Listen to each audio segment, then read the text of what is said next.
Good afternoon and welcome to our next DEY dialogue discussions in defense of childhood. My name is Denisha Jones, and today I'm joined by my good friend and educator and community leader, Erika Strauss Chavarria. Welcome, Erika. And we're going to be Thank talking about how you. to support immigrant families, immigrant children, and their families.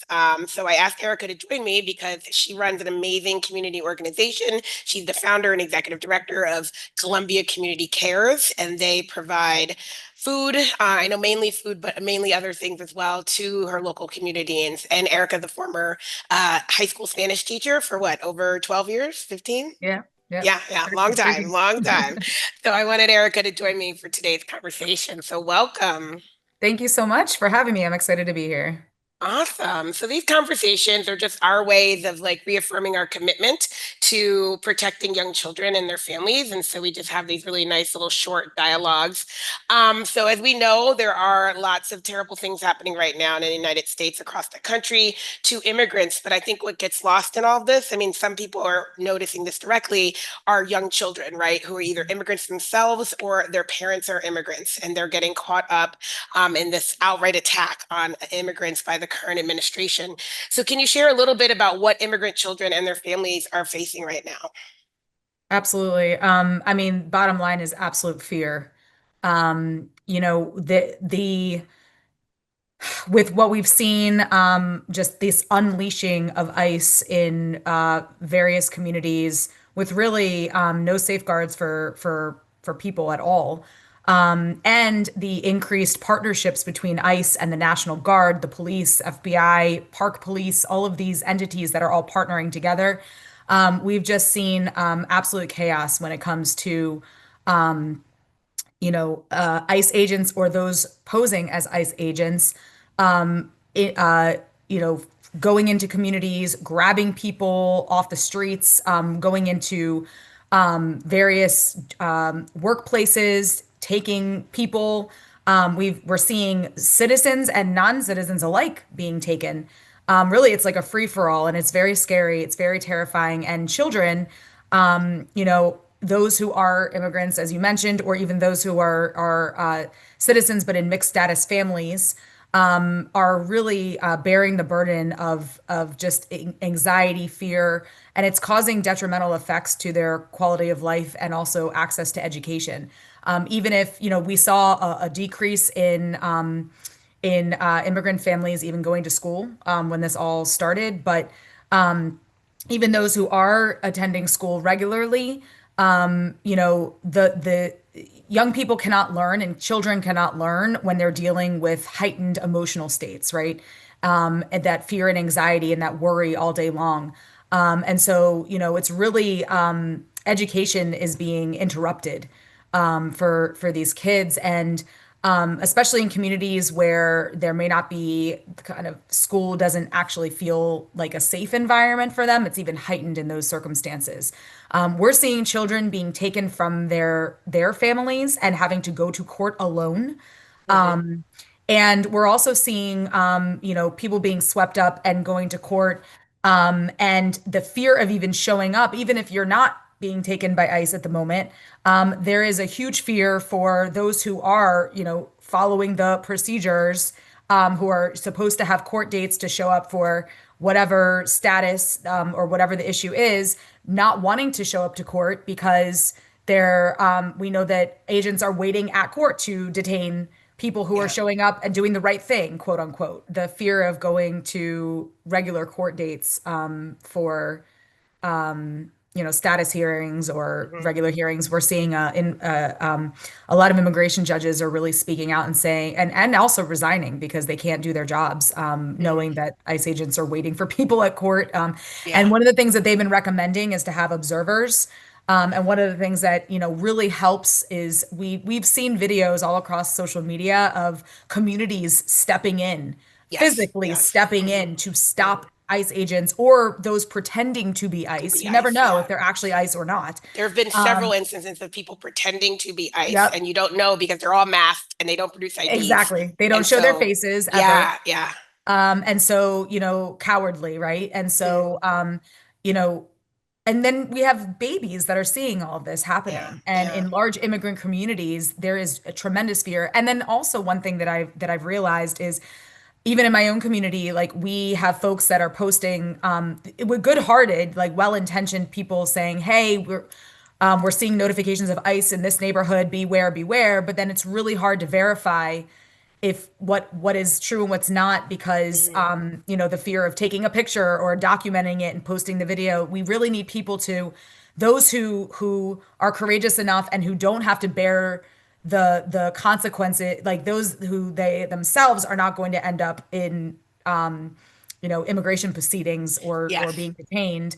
Mhm. Those who are privileged, right, Yeah, who yeah, have status, who are citizens, would be we need those folks to really be the like bystanders and interrupters yes. and the courageous ones to step in physically and stop these things from happening. Yeah, and Um, we've seen it. We've seen a woman in Chicago. She's been riding yes. behind them with the whistle. They actually did detain her. Like the cops pulled her over and Yep. took her, but they let her go, right? But it was just kind of that, like, she's been following them, trying to alert the neighbors that Yep.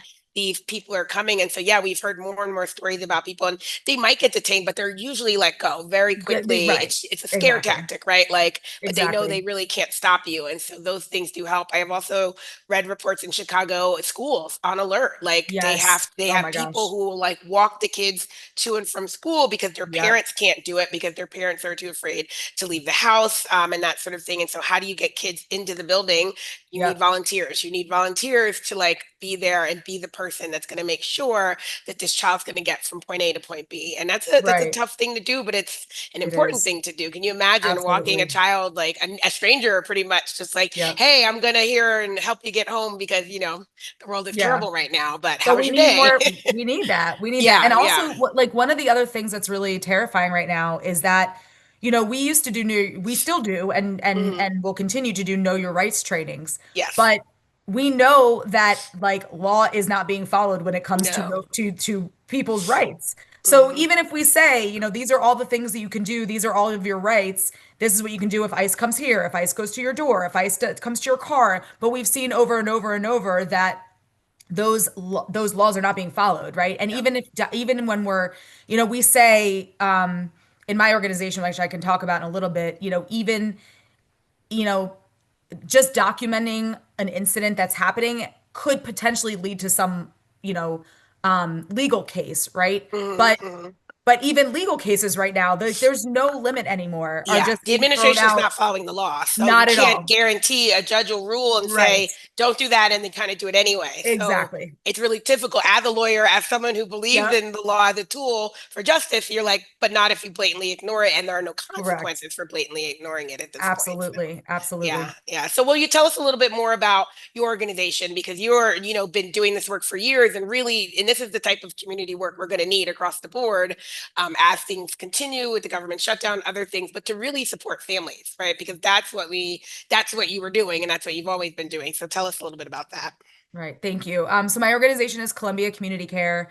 I started it when the schools shut down during the pandemic when I was a teacher, really to just jump in with emergency hunger relief, not realizing it was going to turn into a full-blown nonprofit organization, which it ended up becoming. But originally it was focused more on hunger relief. We've since expanded to community programs that support mothers and women and those who mother, we say. We Hmm. also have like youth mentorship programs, really supporting our young people.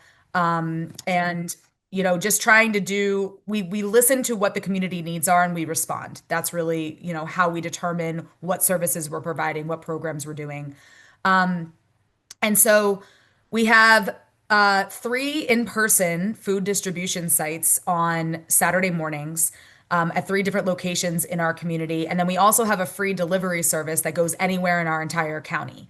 And that operates on Wednesdays, Fridays, and Saturdays. And we are the biggest focus for us is eliminating barriers to access. So from the beginning, we determined that we were not going to ask for identification or proof of need for anybody. So we are able to serve so many more people in our county because we don't do that.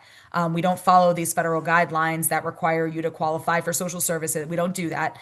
So anyone who is in need can come and get what they need. We have really high cost of living in my county, so about Hmm. 25% of the county is right above the cliff of poverty, the federal poverty level, so they don't qualify for social services, but we do accept them, and they're really in need of our services. Yeah. And then in addition, um, we, provide translation services. We do delivery because a lot of times people are too afraid to come out in person, or they don't have transportation, or they're elders, or whatever other need there is. So we try to just always eliminate barriers to access. But one of the things that we've had to do in light of everything that's happening and one thing we do not do is we do not take identifying information from anybody, right? We never did that just to protect our clients, but we did used to take identifying information for delivery, right? We need to know Yeah. where we're Yeah. going, Hmm. and we need to have contact information from you with, Yeah. to be able to deliver to you. What we stopped doing is taking names. So we do not take names anymore from our customers who are getting a delivery. All they have to do is determine, what language they or they prefer that we communicate with them in, so that we can Hmm. provide the appropriate translator, and then just their address and where we're Yeah. going. Um, we did that in light of what we've seen, and we've seen an actual uptick in the number of deliveries we're doing. But the other thing we had to do was we ended up training. We actually paused our operations for a couple weeks, and we brought Hmm. in a couple immigration attorneys Okay. and organizations to do a Know Your Rights training for all of our volunteers so that they knew Hmm. what to do if ICE comes to our in-person sites, because we know that ICE is targeting public spaces and areas Yeah. where there's a high need. So they know, like, food pantries is a big one, right? Hmm. And so we had to do a whole training. And then what we also did is we trained volunteers there for specifically to observe the area to be on watch for ICE. So all they do is stand at our sites and just keep watch. And Yeah. they're trained in what to do. They are the one that will put themselves on the line and like order an immediate, procedural, which we have a whole procedure with binders full of procedure what to do, that Hmm. the volunteers are aware of. But these particular volunteers are the ones that will absorb the most risk in interacting with somebody that appears could be ICE, is ICE. A lot of times we don't even know. So when we Yeah. see anything a little iffy, they're the ones that kind of are trained on how to handle the situation. And that's Yeah. a new volunteer position that we offered up, and we have a good amount of people that are willing to do that. But we definitely need folks that are willing to step up and put themselves on the line, who are willing Yeah. to absorb that risk. And it's really made it's made our services and our operation, we're always on edge, right? Yeah, yeah. But Can at you talk a least little bit about the need and how much it's changing, right? Like the need from when you Mhm. started this in the pandemic, we've always known that families right at that cutoff, right, where the government doesn't consider them poor, but they don't have enough, right? They've always been in need, but that's been getting stronger now and it's going to continue, right? We're in the middle of, I don't know, 2 weeks into this government shutdown, maybe longer, Yes, to the point where we know most people who are getting SNAP benefits will not see those benefits correct. in 8 to 9 days at the first of the month. And so we're going to, and it's even before that, though, even before that, we know Yes. that the need was great. So can you talk a little bit about the needs of the community? Yeah, I mean, we're overwhelmed at this point. We actually just put out a blog post regarding the shutdown and Hmm. the elimination of SNAP. Many of our children survive on that. Yeah, yeah, That's a survival mechanism, right? yeah, And that just means that we're going to see a massive increase in our services because like I said, because we don't ask for identification or proof of need or anything. In addition to the shutdown, also like massive layoffs, our food costs are rising. So we're seeing an increase in demand and we're seeing an increase in costs. So now more yeah, than ever, we need community support, those to step up and support the organizations that are on the ground doing the work serving the community. We just saw it in yeah. September. We had the highest amount of deliveries we've ever done. I think it was around 382 in one month, which is Wow. astronomical. And it really, if we have more our Wow, that's forms over go, 10 deliveries a day. That's a yep, lot. it's Yeah, a yeah. lot. We had even our Google form that opens up, we cut it off at 200. I keep wanting to say the Spanish word. 200 folks that apply, we cut Okay, it yeah. off. Hmm. Because we can't handle more than that in a certain amount Yeah, of time. So yeah, within 12 hours of opening the form, we shut it down again. yeah, That's what yeah, we're seeing in the need. And these are families with young people who, kids, children Yeah, who yeah. are going to suffer the most in dealing with hunger. And so And this is we, just in your community, right? So this is yes, geographically bound to a certain area. And so I'm seeing yeah, this with another person who does mutual aid. Same thing. She's serving a particular community. And yeah, with the government shutdown, like she cannot clear the orders that she does. She yeah, does deliveries well too, using like Instacart and those kinds of things. And yeah, the prices are going up. So the food costs are exactly. going up. And Yes, then more and more people are coming and requesting, right? And it's family. yes, She primarily serves, women or mothers or women, people who yeah, mother with children, right? They have to have yes. children, and that's one of the only requirement, right? And so, yeah, it's definitely we're seeing that need go up.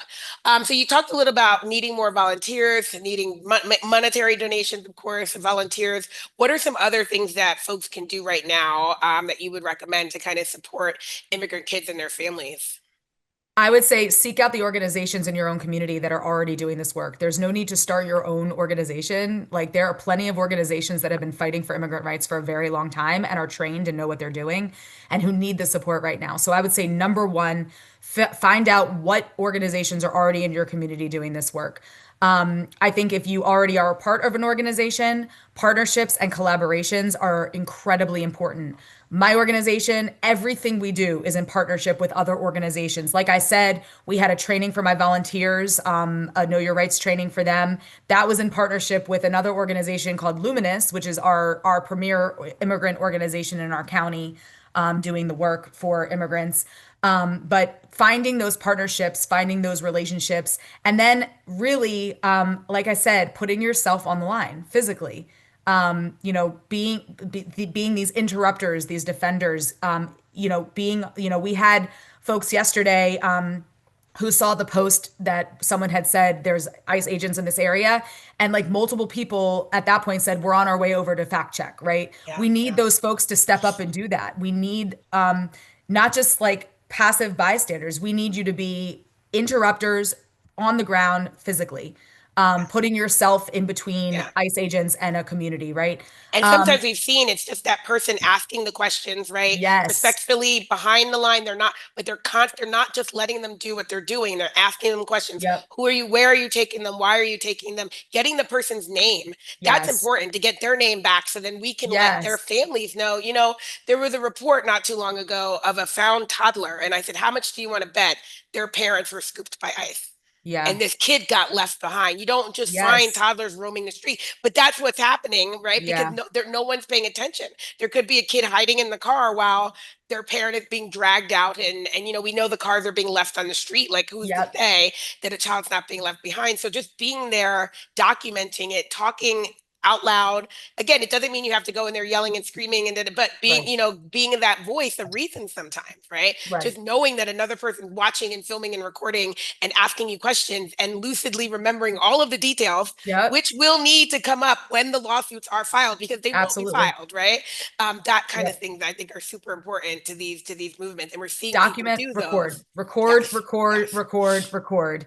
yeah, Absolutely. And schools should be partnering with local organizations to train their educators on what yes, to do, and how to support young people socially and emotionally, making sure yeah, that your curriculum is not traumatizing, that it's trauma informed, making sure that yeah, educators are there, knowing how to best support the students in their classes, and also getting to know the families. I spent a lot of time as a teacher calling families just to get to know who they are, just to get to know yeah, them, yeah, right? So you can identify, if you know the family, you're that much closer to truly being a support system for the student in your class. yeah, And building that trust so that the student can come to you if they're a young kid saying, yeah. divulging the information, my mommy was taken, my daddy was taken, or whatever the case may be, or I'm home by Mhm. myself, or They come home. Some of these kids are coming home to empty to houses and they not don't know, right? exactly No one's coming home because something happened earlier and there's no right, communication, right? I right, think about the trauma informed so much. We all heard about Chicago, the Black Hawk helicopters attacking the yep, residence house in the middle of the night and the children being zip tied. And my first thought were, we need all of the psychologists and the social workers and Yes. the trauma people. Those kids are traumatized. I mean, that was a horrible thing, but like dealing with that trauma, I think people want Yeah. to keep people safe, but we forget to attend to the trauma. And we know as teachers, children aren't learning if they're suffering If they're from trauma, right? If they're caught up absolutely. in the middle of that. So it's really important to think, yes, what are we doing to have these conversations? Sometimes they just need to talk and be heard, but sometimes they need support. They need counselors. They need people who understand what it means to really support someone who's going through this. We talk about adverse childhood experiences. Family Yeah. separation is an adverse childhood experience, right? It's a Yes. huge traumatic event that a lot of children are experiencing right now. And yeah, unfortunately, we're going to need schools to really step up into that role as really the social and emotional provider. Yeah. Yeah, and I think also, I think it's important to mention what happened in Chicago, though, because this ICE, what I said that it's everyone is interconnected. The police, the FBI, the ICE agents, park police, all of these entities are interconnected, and Yeah. we're seeing the same tactics across Black communities as well. Like an immigrant problem is not like I think there's a misconception. Like people automatically think immigrant, they think Hispanic, right? Like that is Yeah. not the Mhm. case. They Yeah. are taking anyone and anything that looks brown or black, Mhm. Yeah. and Yeah. no one is void of this. Like this is an intentional what they did in that community in Chicago. We're only going to start seeing more of that, and the Yes. fact that Yes. the administration is sending in the National Guard to the cities that they consider to be crime ridden. We know what it actually, we know Yeah. what that means, right? Yeah. Yeah. um it's even more important that everybody is aware of how to defend themselves, and that we have these communities that are going to learn, like, step up and defend themselves from what's Yeah. happening. And this is not just going to be in immigrant communities. This is going to be in every community, Black communities all across the Yeah. United States. That's what And we're going to we see care about it happening, even if it's just in an immigrant community, like that's right for there. sure. Like, and they'll come to you eventually. I think what people lose sight of, like Portland, right? People are talking about Portland, and yes, they're up there dressed up as frogs and it's cute. But if you remember in 2020, right, in the racial justice awakening, then that summer, Portland Yep. people, they were in the streets. This is retaliation Yep. for that wave of protests. They were in the streets daily, and they were doing Yep. that. Put your body on the line in between, right? In between people Yeah. who are being marginalized and the police. And they did that nonstop for months. This is Yeah. now the retaliation of that. And now Yes, they're it is. taking this more approach of like the frogs and the costumes to show how silly it is because they're not violent and they've never been violent, but they know how to protect people in protest, right? And so that was Right. kind of the idea. And I think people are missing that element, right? That this is retaliation to a lot of cities, right? But people do know who've been doing this work know how to do it. And it's important, like you said, that you reach out to those people and you reach out to the organizations because we've seen waves of this. But, the interesting thing is it's so brutalized right now. It's very brutal. Like ICE is running around unchecked. They're brutalized, and that. But we've always had this roundup of immigrant detentions. This, Yes. under the other eras, they're just softer and quieter, right? Yep. But again, they're the famous actress. I can't think of her name, but she remembers coming home at 14, 15, and her parents were deported, and she was alone in her house in California, like that. It's been Yep. happening for a very long time, right? But I think Absolutely. this Under every time administration, every under both administration. parties. Yeah. But Yep. this time, what we're seeing is the more brutal in your face, Yeah. no paying attention to the Fourth Amendment, the Fifth Amendment, right? First Amendment, there's just none of that. And so it's very different. But we've been doing this. And so people have been resisting this for a very long time. And a lot of schools, and that's why they're being targeted because they were sanctuary spaces. Schools, Correct. church, food banks, all of these places that were sanctuary communities are now being, Are yeah, they're being gone targeted, after by, and yeah, they're being right, and targeted. cities and counties, including Yeah. mine, that were are either in some part or in full sanctuary Yeah. cities, or sanctuary are also being targeted, right? Yeah. Yeah. And intentionally, and also threatened with jail time for those leaders in those areas, and threatened with federal funding withholding and all sorts of Yeah. threats from the federal government too. So we're seeing that. So the other thing is to ensure that our leadership stays strong, and that our leadership on all levels, local, state, are fighting back against what the federal administration is doing. Like I love oh, who is it? What is that? Who Chicago is it? mayor. Chicago. Yeah, yeah. The Chicago Mayor, mayor yeah, was Mayor like, Brandon. Yeah, yeah, Mayor yeah. Brandon. He was Who's like, a former no. teacher, right? I Yeah, think yeah, yeah, like yeah. yes, yes, He yes, was yeah, just like, yeah, this yeah. is we're not putting up with No, this. yeah, Like, yeah. absolutely not in our city. Goodbye. Yeah. And we need And we more of need more. that Yeah, we're going to courageous need more of that. leadership, Yeah, right? For yeah. sure. And we're seeing, like, I was just talking to someone, we saw that, like, okay, when they came out against the vaccines, we saw states making compacts around, all right, we're going to make our own vaccines. We're going to need the same thing around special education, and we're going to need the Yes, same thing around Head Start, right? States are going to have to come together and make a compact and absolutely. figure out how they're going to uphold their commitments to the federal law, which is Yes. special education, Yep. individuals with disabilities, and to Head Start, which is a federal provision, but we're going to need, but states can't do it alone. And so start thinking of Yeah. that compact model and how they might come together. Same thing they're doing. We're going to put out our own vaccine knowledge and our own requirements around vaccines because we don't align with what the federal government is doing. And there's nothing preventing states from doing that and doing more Right. of that. They just need to pick different issues, right? And so right now we Absolutely. really see special education and Head Start funding being targeted. All, I mean, definitely been targeted was, you know, any funding for bilingual education and all of those programs we've seen also being cut. So Yeah. And also, the whole attacks against DEI, even in like, just the way that schools now, which also is going to truly, truly affect children yeah, and yeah. is seeing how like the attacks on DEI now schools are not allowed to like it's all about like inclusivity, meaning anyone like not like eliminating affinity spaces, right? So Yes, yes, the yes, opposite of what the intention was of yes, like the Civil Rights Act, right? Now it's no, everyone has, and the way that you have to change the naming of it, if you have a festival that's in support of this cultural group or this cultural group, it has to be worded in a way that doesn't reflect DEI and all of this. I mean, we need to have teachers, educators that are willing to say no. In my yes. classroom, we are Yeah. going to And continue we've seen a doing this few. We've for our seen a kids. few. New York City is suing the federal government right now because they got money taken away because they refused to turn in anti-DEI stuff, anti-trans stuff that they had already been doing. We've seen letters from superintendents saying absolutely not to the federal Yeah, government.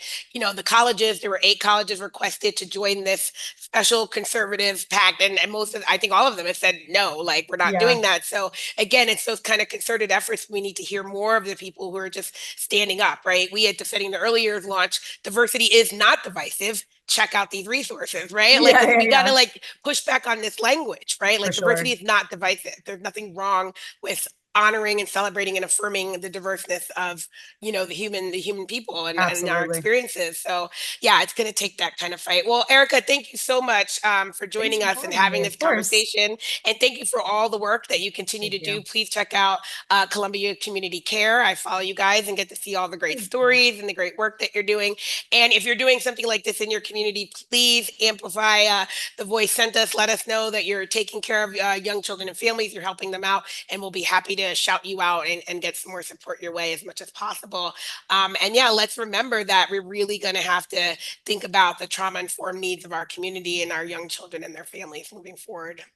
Thank you Absolutely. guys. Look Thank forward you. to like thank you. Look forward to talking with you on our next DEY dialogue, discussions in defense of childhood.